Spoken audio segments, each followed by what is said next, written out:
Olá a todos! Hoje nossa aula é sobre o aconselhamento para pessoas que enfrentam problemas na área da sexualidade. E hoje então a gente vai pensar no que fazer, né? Eu percebo que eu tenho um problema relacionado à sexualidade e como eu devo encarar isso. Vamos dizer o seguinte, para começo de conversa. É muito comum as pessoas que lidam com a pornografia desenvolverem vários problemas com relação à sexualidade e outras tantas pessoas que desenvolvem problemas também não relacionados, não consequência da pornografia. Mas há muitos problemas sexuais diferentes. E de qualquer forma, a gente tem que entender que todos os problemas que surgem têm a ver com o pecado. Não apenas o seu, mas o pecado no mundo, né? A pecaminosidade no mundo nos traz problemas, inclusive problemas sexuais. Então a gente precisa entender isso, que isso remonta ao Éden, é muito antigo, né? Quando o homem e a mulher caíram, o pecado entrou no mundo e deformou todas as coisas. Por que é importante entender isso? Para que a gente comece já entendendo que o problema não é Deus. A culpa não é de Deus, meus problemas, inclusive sexuais, não são responsabilidade de Deus, são responsabilidade minha e da humanidade que caímos, que trouxemos o pecado para dentro de nós, para o nosso convívio, para as nossas relações interpessoais e por isso acaba nos fazendo sofrer, nos traz muitos problemas. Né? Então isso é a primeira premissa, né, vamos dizer, importante para um tratamento, né, para lidar com essas questões e para um aconselhamento. Essa é a base. Nós devemos partir daí. Olha, tudo começa com um homem e uma mulher que pecaram. E ao mesmo tempo com um Deus maravilhoso que fez tudo para ser perfeito. E isso também é muito importante, essa referência, né? Foi sempre assim? Foi sempre destrutivo? Foi sempre... Não. Havia um casal ideal, havia um casal perfeito antes da queda, que tinha um relacionamento perfeito e funcionavam muito bem. Né? Como a gente já falou antes, eles tinham tudo em comum, eles se ajudavam totalmente, se completavam totalmente, tinham uma transparência, uma nudez total, que simbolizava que tudo funcionava bem. Então essas duas verdades principais são essenciais para o começo de qualquer conversa sobre problemas na sexualidade.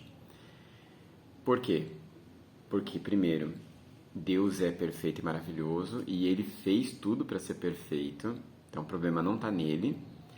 E ao mesmo tempo eu posso acreditar que é possível algo melhor, algo perfeito, porque Deus fez para ser assim. E por outro lado eu entendo por que não é. Porque o pecado existe e deformou todas as coisas. Então, entender isso é muito importante, certo? Entender a origem do nosso problema e, ao mesmo tempo, entender que esse problema não está em Deus. Que Ele, na verdade, é aquele que traz a solução. É aquele que planejou que tudo fosse perfeito e pode fazer de novo ser perfeito. Então, a gente parte desse ponto principal. Então, nosso problema principal é o pecado no mundo, é o pecado em nós, é o pecado nos outros, é o pecado que deforma a nossa sexualidade geral. Né? E o que fazer, né, com isso? Eu acho muito interessante o capítulo 7 de Romanos, porque ele fala bastante sobre isso. Né? Ele fala de uma luta muito grande que o apóstolo estava enfrentando com a cobiça.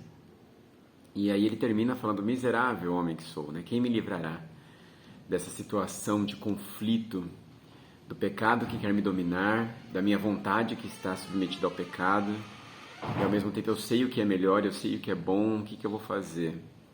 E aí vem o capítulo 8, né? Aliás, o final do 7, em que ele agradece, ainda bem que Jesus Cristo pode me libertar, né? Ele me salvou. E o capítulo 8 nos ensinando a viver uma vida no Espírito Santo, uma vida santa, uma vida correta.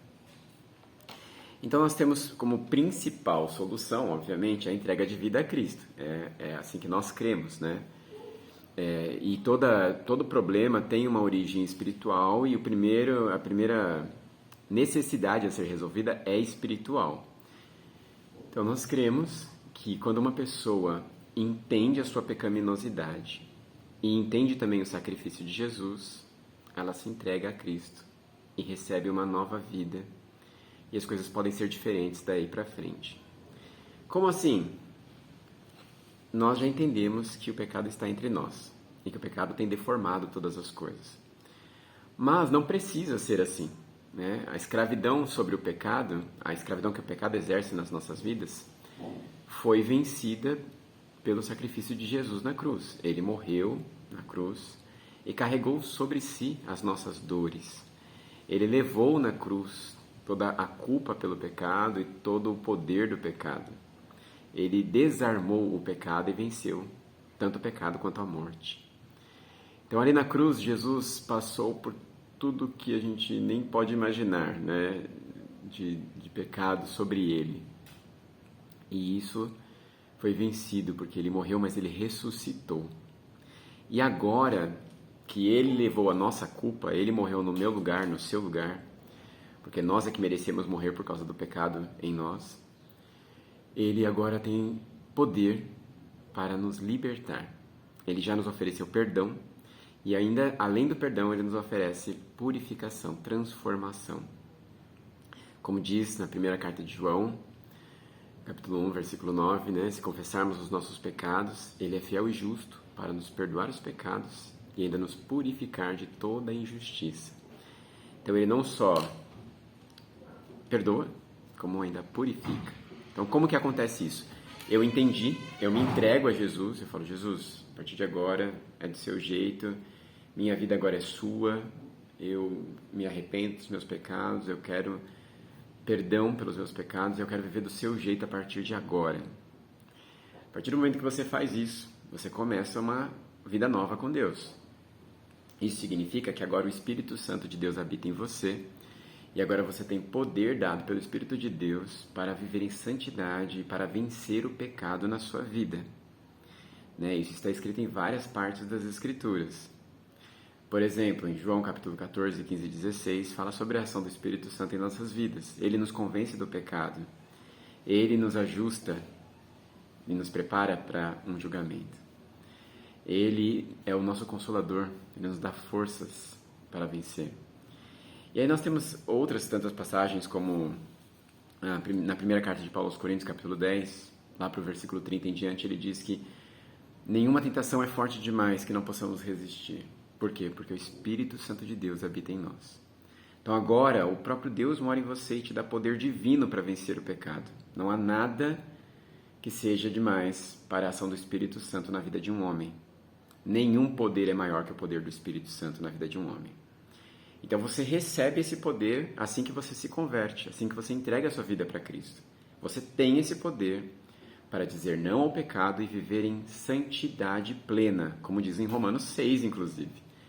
Agora que vocês morreram com Cristo, vocês vivem com Ele e vocês agora não vão entregar mais o corpo de vocês como instrumento de maldade. Muito pelo contrário, vocês vão mortificar a carne e se entregar como instrumentos de justiça. Então agora isso é possível. Na primeira carta de Pedro, também capítulo 1, ele fala sobre isso, uma fé operosa. Você agora tem capacidade para viver essa santidade, essa fé em Cristo Jesus que ajusta tudo na sua vida. Então não temos desculpa mais. E nem queremos ter, porque é muito bom viver livre do pecado. Eu não quero ter desculpa para me libertar do pecado. Eu quero me libertar. Então agora existe poder para isso em Jesus. Quando você entrega a sua vida para Ele, você ganha esse poder. E aí a grande questão, então, porque aí algumas pessoas vão me perguntar assim, mas então será que eu não sou salvo porque eu achei que me entreguei, mas eu estou ainda lutando, ainda está difícil, passaram meses, anos e eu não consigo me libertar.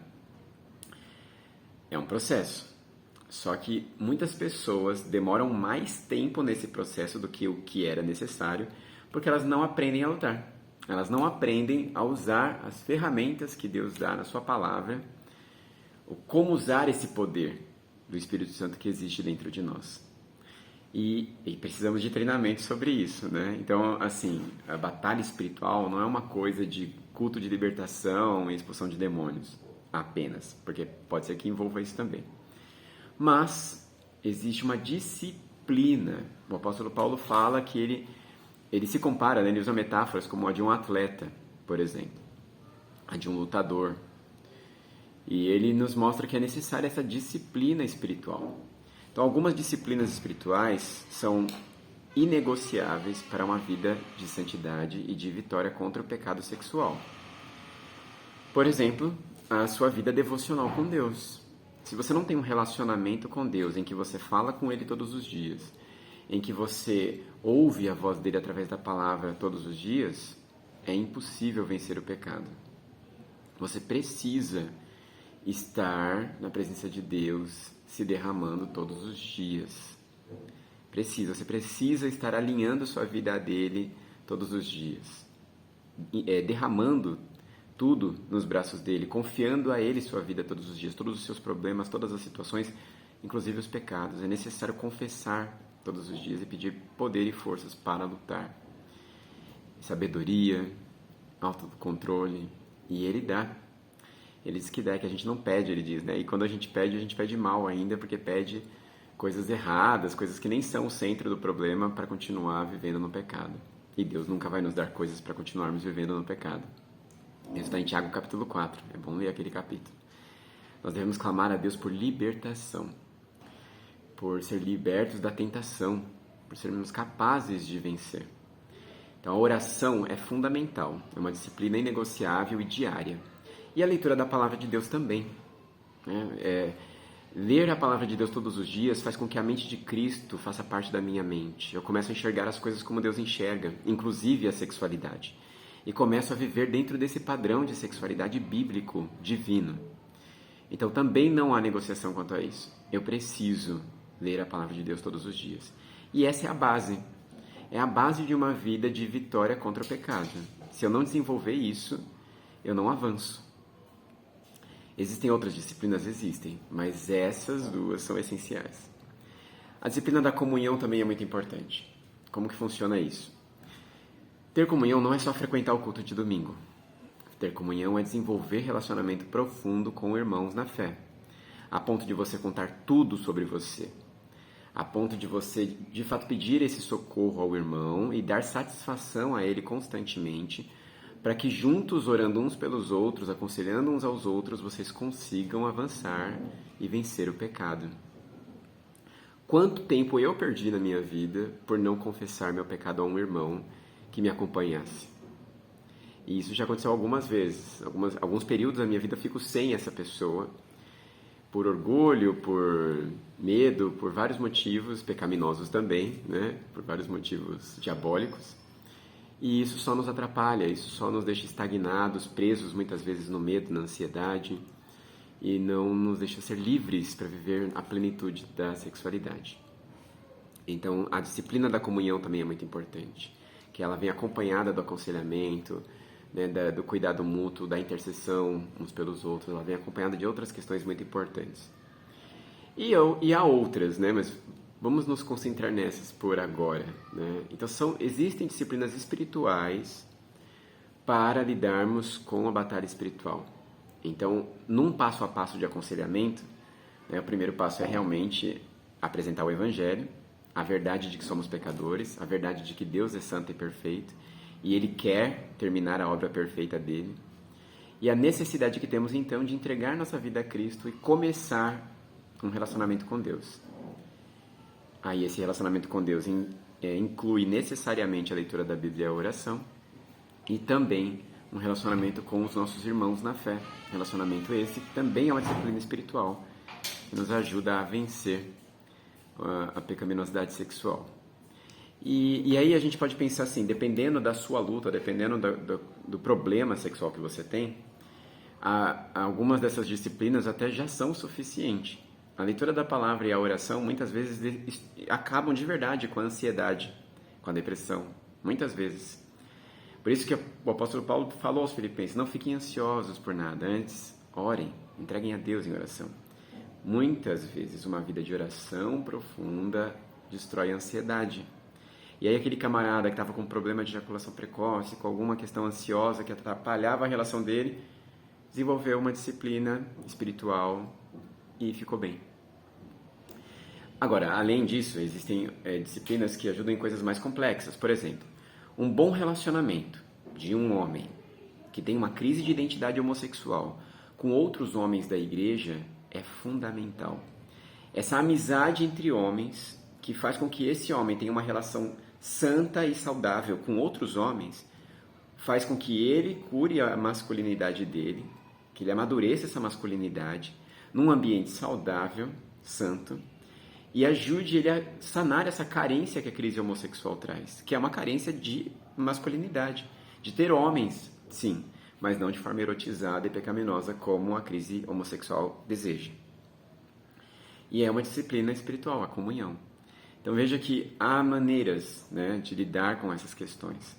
E principalmente maneiras espirituais, com disciplinas espirituais relacionadas à palavra de Deus. Eu quero me libertar de algumas questões, como a pornografia, ou exibicionismo, voyeurismo, qualquer perversão, né? Tem uma disciplina espiritual que é a confissão. Acabei de falar dela. Então, se você confessa a Deus e confessa a alguém que te acompanha, muitas dessas coisas perdem poder quando você confessa, porque elas saem daquele lugar de proibido, de escondido, de segredo. Você traz a luz. E quando ilumina, liberta, limpa e sai. Então existem disciplinas espirituais que atuam em nossas vidas para a libertação. Aí, por exemplo, há casos, de fato, em que há uma opressão diabólica. A gente não pode negar isso, isso é palavra de Deus. A pessoa é tentada, ela vai dando espaço para a tentação. A gente fala em níveis de degradação, né? Então o diabo primeiro ele tem o poder de tentar a pessoa. Depois a pessoa deu espaço, ele tem o poder de oprimir a pessoa. Ele vai afundando a pessoa no pecado. A pessoa vai ficando tão oprimida, que ela vive uma possessão às vezes. O diabo toma conta, né, totalmente. Ele mora ali já. E aí ela precisa se converter, ela precisa ser liberta daquilo. E isso às vezes inclui sim um exorcismo, isso às vezes inclui uma libertação nesse nível, né? Então isso é real, existe uma batalha. E aí a gente tem que entender que quando o problema é sexual, isso, e na maioria dos problemas, né, envolve todas as áreas da nossa vida.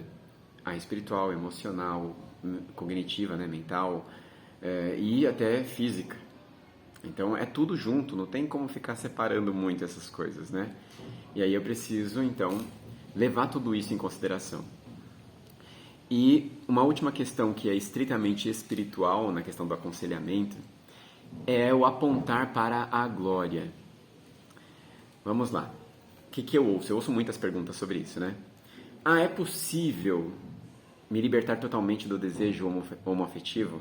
É possível viver em santidade apesar da crise homossexual? É possível viver do jeito que Deus quer, ainda que eu tenha vivido essa vida imunda na imoralidade antes?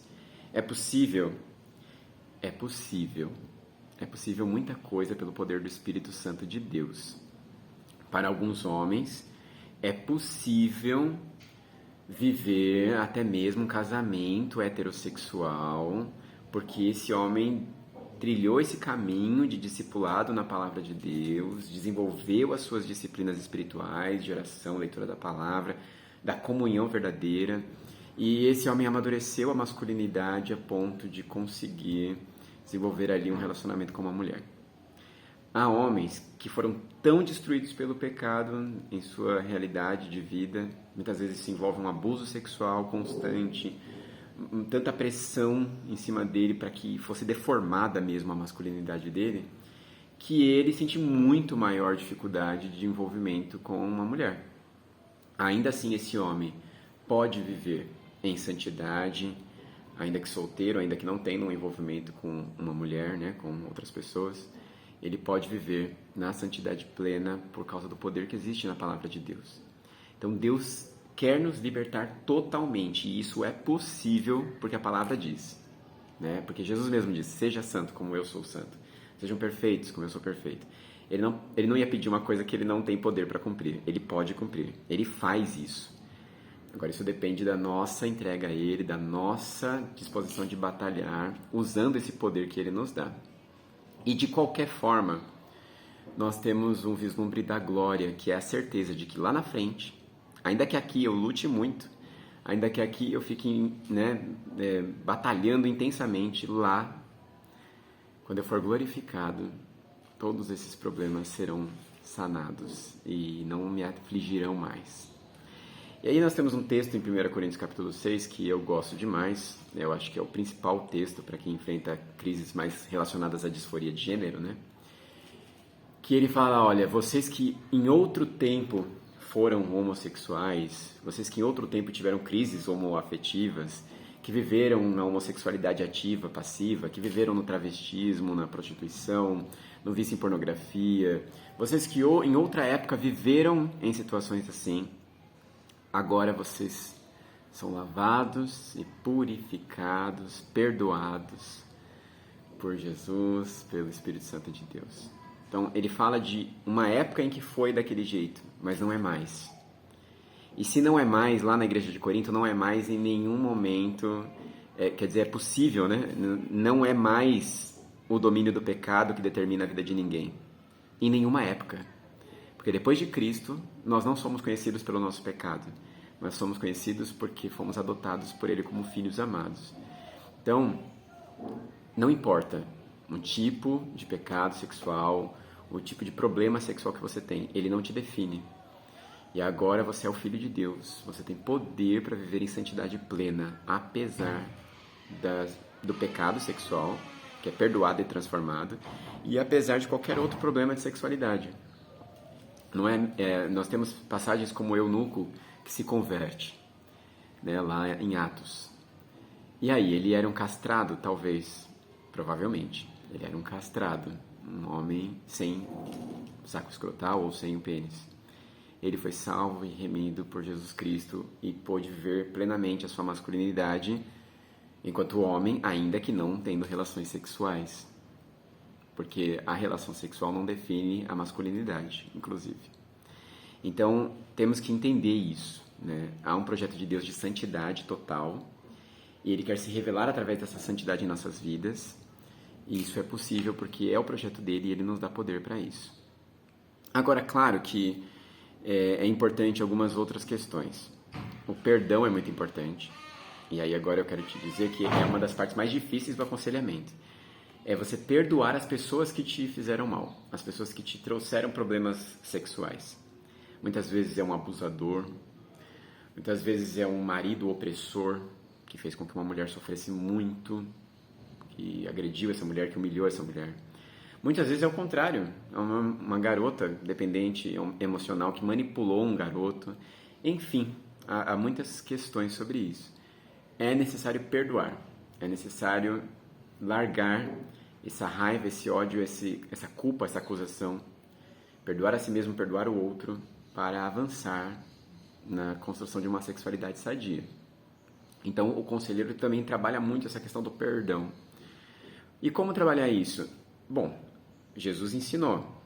Como que ele falou naquela história maravilhosa, ele estava na casa de um fariseu e uma prostituta entra e está ali chorando aos pés de Cristo, derrama o perfume e tudo mais.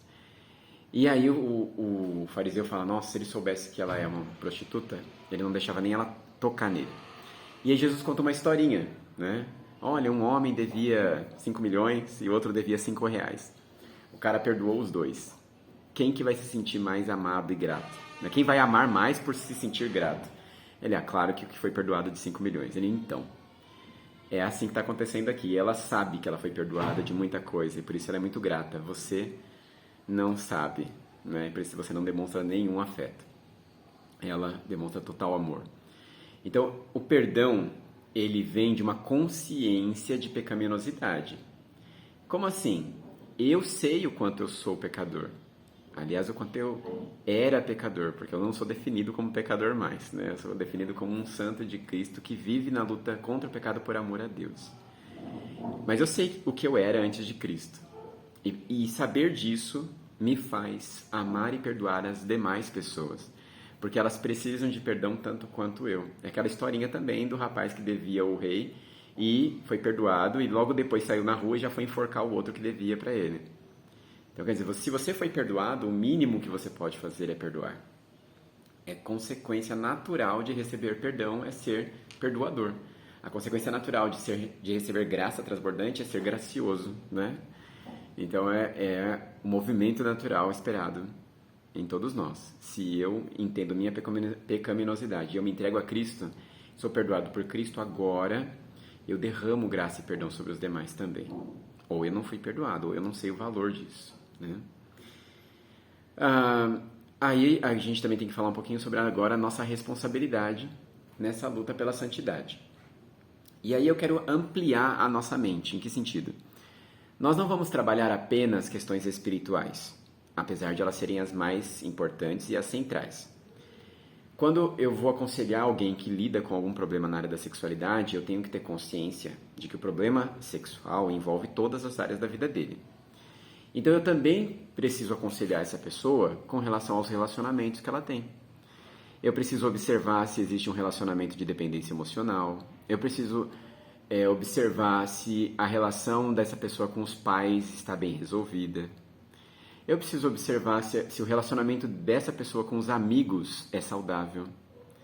Eu preciso observar se a própria pessoa consegue entender bem o que sente e consegue expressar bem o que sente. Olha quantas questões ligadas ao aconselhamento no aspecto emocional. Porque o emocional influencia enormemente problemas sexuais. Eu ouso dizer que o maior problema da crise homossexual, por exemplo, é a carência afetiva do homem por outros homens, gerada por essa ausência do masculino, né, que foi distorcido aí na construção de vida da pessoa. Então, é necessário observar outras questões para além da questão da espiritualidade ou do pecado em si. Por exemplo, há também uma necessidade de observar a questão da autoimagem. Como que essa pessoa se vê? Como que ela se enxerga? É bíblico isso, né? Sempre a gente vai voltar para a palavra de Deus, né? Ela diz que é assim, sem jeito, sem conserto, um monstro.